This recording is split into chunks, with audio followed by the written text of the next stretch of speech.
Well, what were your main takeaways from Saturday? Similar to probably after the game. Again, every time you look at the tape, it's never as bad as you think it is, never as good as you think it is. But the positives, obviously, liked how we played from a standpoint of only having one offensive penalty. That was the first play of the game. No operational issues. We're able to rush the ball extremely effective. The backs, and I really felt the front backs, the tight ends played extremely physical.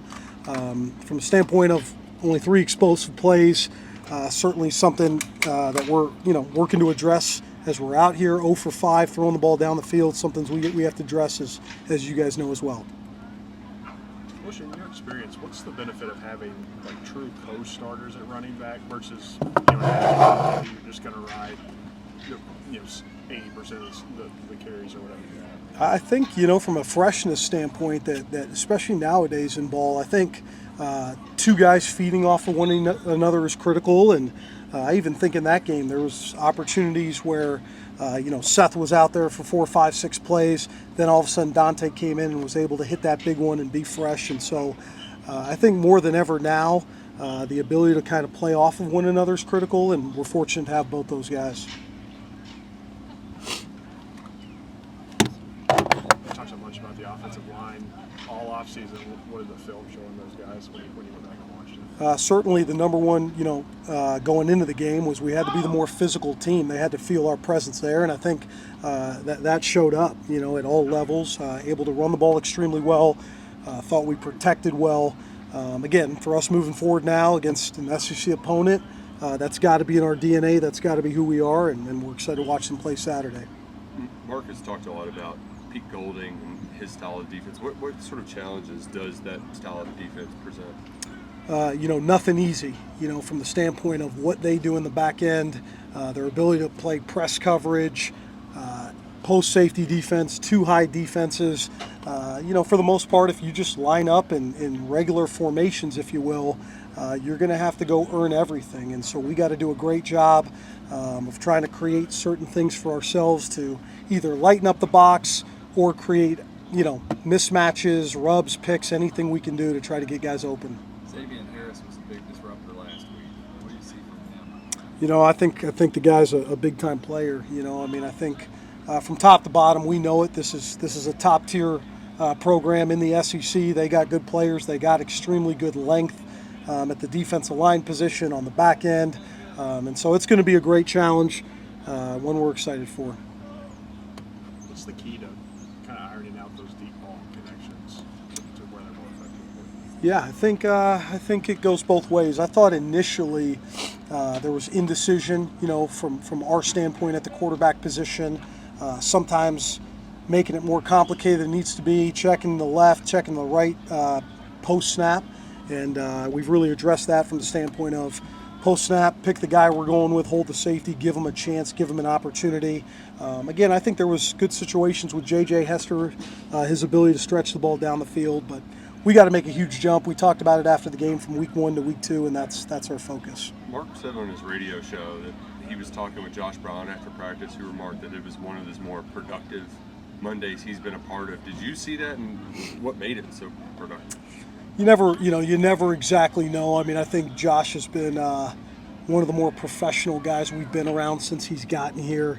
Again, I told the team this, and I think we didn't like at all how we played on Saturday, but one of the results may be, hey, we got the win, and the guys know how focused and how hungry we got to be in this week to get things better. So I feel that. Again, I've felt from day one with these players, it's a group that wants to be out here, that wants to work. They're low drama, high work ethic, and we got to tap into that and fuel into that the remainder of the year.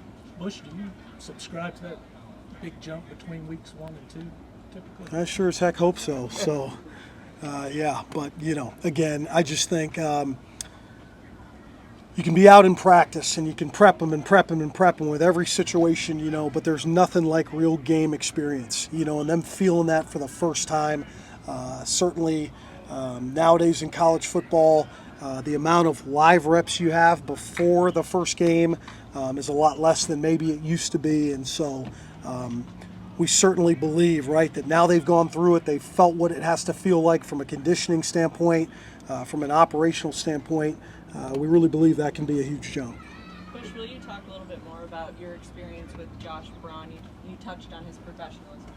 Yeah, just, it's interesting. I think for guys that are transfers, it can kind of be tricky because they're brand new.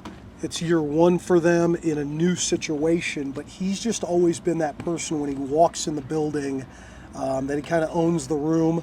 I think from his work ethic, who he is as a person, there's a lot of respect for him in that way. And so I say that just because I always think it's remarkable when when you're still in college and you got a guy like that who, just knows what it takes and doesn't say much but goes about his business. And so with that question of how he looked on Monday, again, I just think it's a guy has a lot of experience, has been a lot of places, know exactly what it takes. And again, that's another one of those things with the portal, maybe a benefit from that standpoint of a guy who's been a couple places and understand what it's supposed to look like. You spoke about some of their units that have impressed you. Is there a guy that jumps off on tape? I think, again, their interior defensive line is stout, and they were a year ago, and I think they've got a couple returners from that situation. They've got length on the perimeter there at the defensive end position. That for us is always going to be the biggest challenge. It's just week one in the SEC. Now looking what it looks like to go against those types of players. Again, they've replaced the back end with some transfers. They've got an LSU transfer at safety that's done a really nice job for them.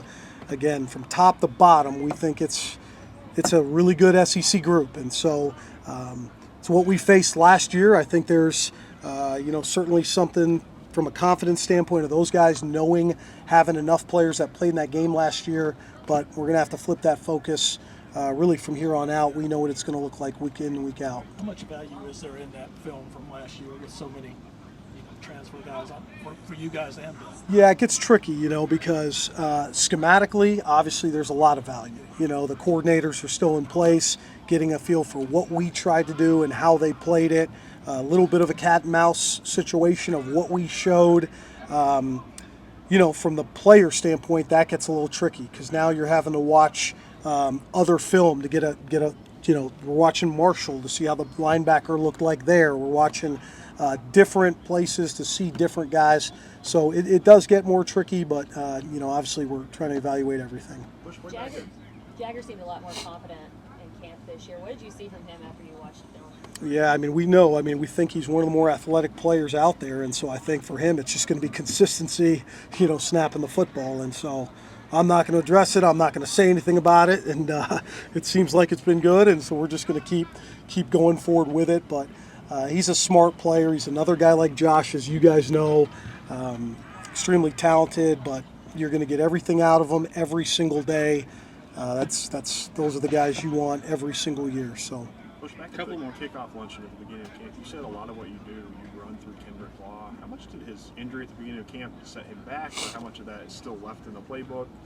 I assume that the expectation was some of the stuff you did with Barry on last year, maybe he'd be suited for him. What do you see his role? Yeah, I don't see major setback. I know in camp it was tough not having him the full time. I think it's something we've addressed. Again, how we can get them automatic touches. Sometimes you can call certain plays, whether it's an RPO game or manage the perimeter, where based off the defensive look, he gets it or he doesn't get it. So that's something we've really focused on. How we can ensure that he's going to get X amount of touches. Did not do a good enough job of last game. I believe he got his first opportunity on play 21, and so something we've addressed and we got to address moving forward. Anybody else? All right, thanks.